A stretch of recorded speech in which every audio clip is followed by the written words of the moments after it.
శ్రీ సచ్చిదానంద సమర్థ సద్గురు సాయినాథ్ మహారాజ్ కీ జై. ముందుగా సాయి భక్తులందరికీ నమస్కారం అండి. వీడియో చూస్తున్న ప్రతి ఒక్కరిపైన ఆ సాయినాథుని ఆశీస్సులు ఉండాలని, బాబాగారి భక్తులందరూ ఎప్పుడూ కూడా ఆనందంగా సంతోషంగా వారి జీవితాన్ని గడపాలని మనస్ఫూర్తిగా కోరుకుంటూ ఈ వీడియోని స్టార్ట్ చేస్తున్నాను ఫ్రెండ్స్. ఈరోజు బాబాగారు తన బిడ్డలతో ఈ విధంగా చెప్తూ ఉన్నారండి. బిడ్డ, నీకు కావలసిన వారి నీ చేత కన్నీరు పెట్టిస్తున్నారు కదా తల్లి. వారికి ఎటువంటి శిక్ష విధిస్తానో విను. నువ్వు దేనికి భయపడకుండా పూర్తి శ్రద్ధాభక్తులతో ఈ తండ్రి మాట విను బిడ్డ అని బాబాగారు అంటూ ఉన్నారండి. ఈరోజు సందేశంలో బాబాగారు తన బిడ్డలతో ఏం చెప్పదలుచుకున్నారంటే, ఎవరైతే తమ వాళ్ళుగా ఉంటూ వారి అభివృద్ధికి సైతం ఆటంకాలు ఏర్పరుస్తూ ఉన్నారు, తన బిడ్డల కష్టాలకు కారణమవుతూ ఉన్నారు, వారికి సరైన గుణపాఠాన్ని చెబుతానని బాబాగారు అంటూ ఉన్నారు. అసలు బాబాగారు ఏం చెప్పబోతున్నారు ఆ తండ్రి మాటలలోనే విందామా అండి. బాబాగారు ఈ విధంగా అంటూ ఉన్నారండి. తల్లి, ఇప్పుడు నీకు చెడు సమయం నడుస్తూ ఉందమ్మా. నీకు కావలసిన వారే, నీకు ఇష్టమైన వారే నీ చేత కన్నీరు పెట్టిస్తూ ఉన్నారు. అది ఎవరో ఇప్పుడే విను. ఈ విషయం నువ్వు తెలుసుకోవాలి తల్లి. చూడమ్మా, ఎవరైనా నిన్ను బాధ పెట్టినా, అవమానించినా బాధపడుతూ అక్కడే ఆగిపోవద్దు. నీ సమయాన్ని వృధా చేసుకోవద్దు. అసలు వారి మాటలు పట్టించుకోకుండా నీ పని నువ్వు చేసుకుంటూ నీ లక్ష్యాన్ని సాధించాలి. అప్పుడు వాళ్ళే నిన్ను చూసి తలదించుకుంటారు బిడ్డ. అనవసరమైన వాటికి స్పందించవద్దమ్మా. ఇలా వాళ్ళకి నీ గెలుపుతో సమాధానం ఇవ్వాల్సి ఉంటుంది. నీ చుట్టూ ఉన్న వారిలో కొంతమంది నీ దగ్గర ఒకలాగా, నీ పక్కన మరొకలాగా మాట్లాడుతూ ఉన్నారు. అలాంటి వారితో చాలా జాగ్రత్తగా ఉండు. ఎవరు నీకు చెడు చేయాలని అనుకుంటూ ఉన్నారో వారితో జాగ్రత్త. మోసం చేయడం వారి తప్పైతే మోసపోవడం ముమ్మాటికి నీ తప్పే. ఎవరు ఎలాంటి వారో తెలుసుకొని నడుచుకోవాలి కదా తల్లి. నేను ఎన్నో సందేశాలు నీకోసం పంపుతూ ఉన్నాను కదా, వాటిని అసలు నువ్వు పట్టించుకుంటూ ఉన్నావా? ఎవరు నీ మంచి ప్రేమను ఆశిస్తున్నారు, ఎవరు నీ నుంచి డబ్బుని ఆశిస్తున్నారు అనేది వారి మాటల్లోనే నీకు స్పష్టంగా తెలుస్తుంది. కొద్దిగా గమనించు చాలు.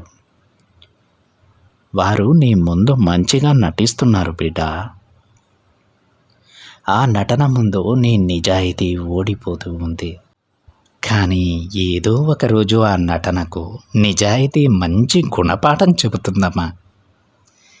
ఎవరు ఏంటి అనేది అప్పుడు తెలుస్తుంది.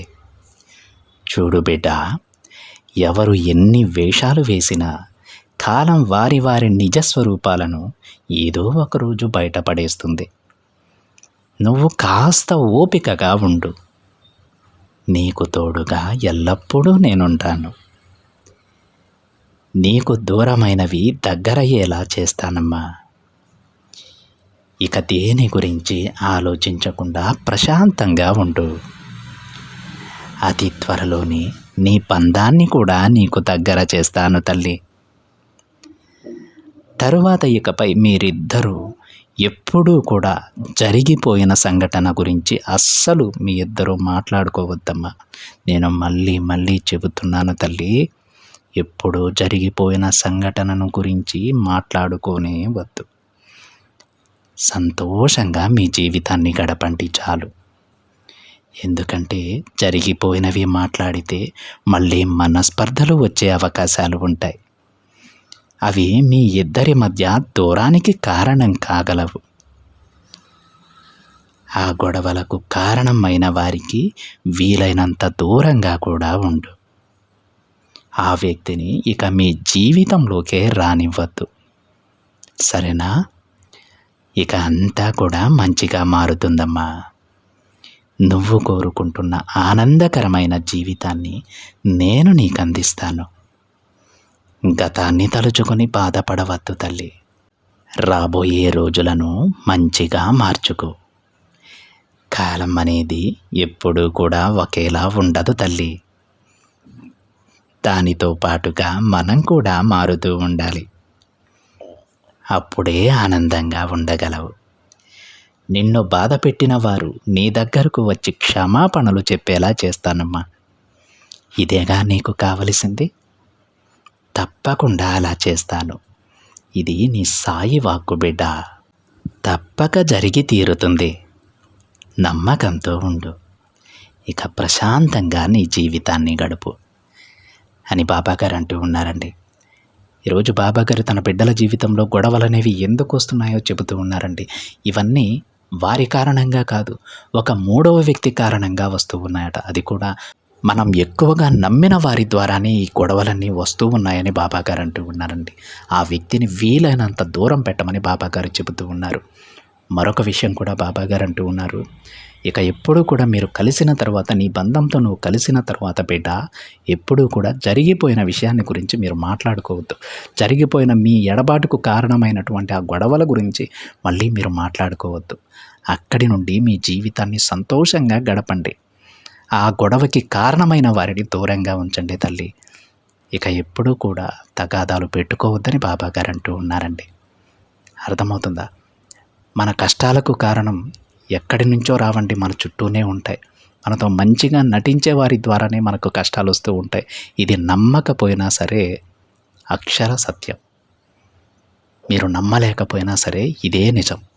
మీరు ఎక్కువగా ఎవరినైతే నమ్ముతారో వారి చేతిలోనే దారుణంగా మోసపోవడం జరుగుతుంది. వారి ద్వారానే మీ కుటుంబంతో ఎడబాటు కావడానికి కూడా కారణమవుతుంది. అందుకే మనం ఎంత జాగ్రత్తలో ఉంటే అంత మంచిది. ఎవ్వరు చెప్పినా వినాలి. మనకు అవసరమైనవి మాత్రమే తీసుకోవాలి. ఏది మంచి ఏది చెడు అని మనం తెలుసుకోగలగాలి. బాబాగారు అంటూ ఉన్నారు, తప్పకుండా మాట్లాడేవారి మాటలను బట్టి నీకు అర్థమైపోతుంది తల్లి, వీరు దేనికోసం నాతో మాట్లాడుతూ ఉన్నారు. నిజంగా అభిమానంగా నాతో మాట్లాడుతూ ఉన్నారా, లేదంటే ఏదైనా అవసరం ఉండి మనతో మాట్లాడుతూ ఉన్నారా అనేది నీకు అప్పుడే అర్థమైపోతుంది. అక్కడి నుండే నువ్వు జాగ్రత్త పడాలమ్మా. దానిని చాలా దూరం తీసుకెళ్ళకూడదని బాబాగారు తన బిడ్డలకు చెబుతూ ఉన్నారండి. అర్థమైంది కదా ఫ్రెండ్స్, బాబాగారు ఈరోజు తన బిడ్డలకి ఏం చెప్పారు? ఆ జాగ్రత్తలు పాటించండి. ఈ రోజుకే కాదు, జీవితంలో ఎప్పుడూ కూడా ఈ బాబాగారి మాటలు గుర్తుపెట్టుకోవాలి. ఆ తండ్రి ఏది చేసినా మన మంచికి చేస్తారని నమ్మాలి. బాబాగారి ప్రతి ఒక్క మాటని మనం జాగ్రత్తగా ఆలోచించి బాబాగారు చెప్పినటువంటి ఆ మార్గంలోనే నడవాలి. అప్పుడు మనం ఎలాంటి కష్టాలకు లోనవ్వం, ఎలాంటి సమస్యలు కూడా మనల్ని ఏమీ చేయలే. అర్థమైందా? ఇది ఫ్రెండ్స్ ఈరోజు బాబాగారి సందేశం కనుక మీకు నచ్చినట్లయితే ఒక చిన్న లైక్ చేయండి ఫ్రెండ్స్. మరింతమంది మన బాబాగారి బిడ్డలకైతే ఈ సందేశాన్ని షేర్ చేయండి. మొదటిసారిగా ఛానల్ని చూస్తున్న వాళ్ళైతే తప్పకుండా సబ్స్క్రైబ్ చేసుకుని పక్కనే ఉన్న బెల్ ఐకాన్ని యాక్టివేట్ చేయండి. మరొక బాబాగారి సందేశంతో మరొక వీడియోలో కలుద్దాం. అంతవరకు ఓం సాయిరామ్.